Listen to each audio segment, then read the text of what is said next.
जिला सजावुल के तपेदार रजब अली ने 12 लाख रुपए वसूल किए, लेकिन सरकारी फंड्स नेशनल बैंक सजावुल में जमा नहीं कराए गए।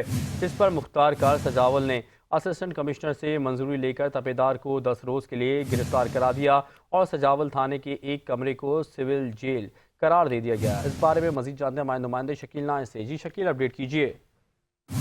जी देखें, ये तारीख में पहली मर्तबा हुआ है कि किसी भी तपेदार को सरकारी फंड जो है वो वसूलियाँ की हैं उन्होंने टैक्स वो अदा ना करने पर उन्हें गिरफ्तार किया गया है।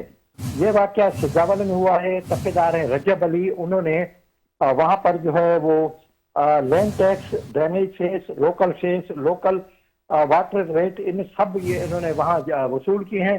ये होते हैं 12,02,000 रुपए उन्होंने सरकारी खजाने में जमा नहीं कराए, जिसकी वजह से जो तपेदार मुख्तार कार सजावल हैं उन्होंने असिस्टेंट कमिश्नर को तहरीरी तौर पर दिया कि ये नेशनल बैंक सजावल में उन्होंने रकम जमा नहीं कराई, लिहाजा इसका एक ही हल है कि उसको गिरफ्तार किया जाए। लैंड रेवेन्यू एक्ट के तहत असिस्टेंट कमिश्नर ने उसकी मंजूरी दी और मंजूरी मिलने के बाद उन्हें बाकायदा गिरफ्तार किया गया।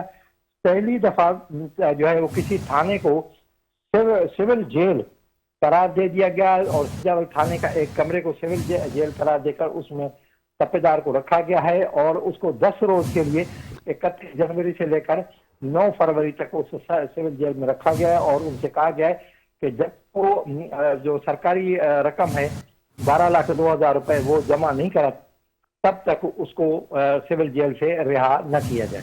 जी बहुत शुक्रिया शकील नाइच, आप हमें अपडेट कर रहे थे।